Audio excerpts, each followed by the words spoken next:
Okay, nataka tuweze kudiscuss kuhusu mikataba tulionayo. Sawa, mikataba tulionayo. So kisha sajili application, make sure kwamba mtu ambaye amekukaribisha, mtu ambaye utakayefanya naye kazi, ameweza kukuongoza vizuri namna kuweza kusajili wallet yako. Sawa, ni vizuri ukafanya naye ili akupe mwongozo vizuri. So ukiingia tu kwenye wallet, hapa chini kuna sehemu imeandikwa product. Hapa sawa, hii sehemu ya product hapa. Sawa, unabonyeza hapa kwenye products hapa.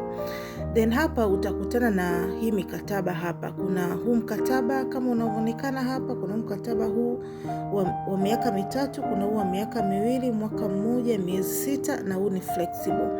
So wewe utabonyeza mkataba ambao umestake. Sawa, watu wengine unakuta unabonyeza mkataba lese huu hapa wa miaka miwili akati umestake kwenye miaka mitatu.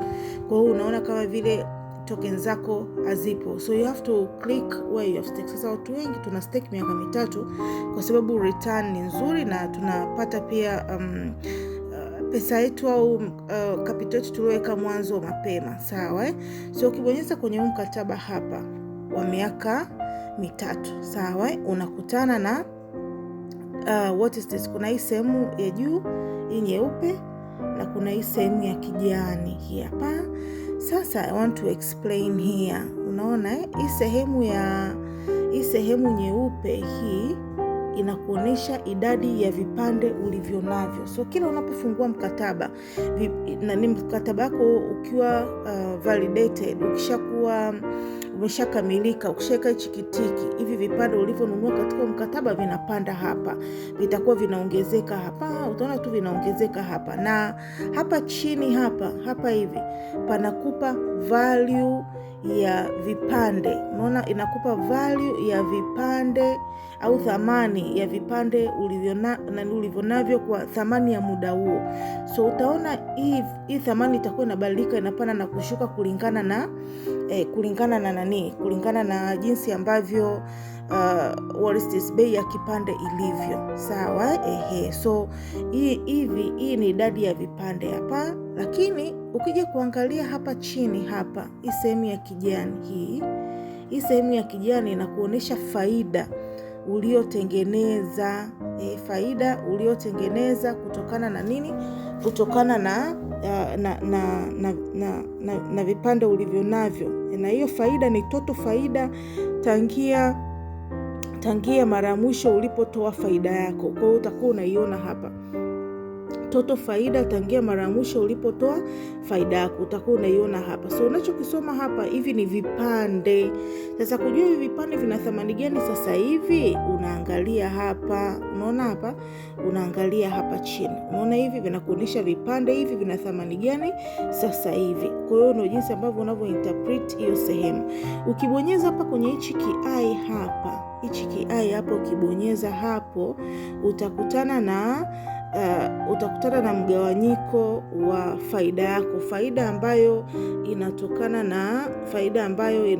na mtaji wako, na faida ambayo inatokana na wewe kuwasaidia watu wengine kuweza kuifahamu Inkryptus. Kwa hiyo unaweza ukawasaidia watu wengine wakaweza kuifahamu Inkryptus. Sio lazima, unaweza ukafanya mwenyewe au unaweza ukamsaidia ndugu, rafiki, jamaa, watu waache kuibiwa kwenye scam, because this is a very legit business. Na utajua pale ambapo utakapoona mambo yameanza kuchangamka na bei ya kipande inazidi kuongezeka na imekaa miaka mingi. Sisi tunasemaga, tunaamini kwamba muda ni kila kitu, yani muda ndio msemo ukweli.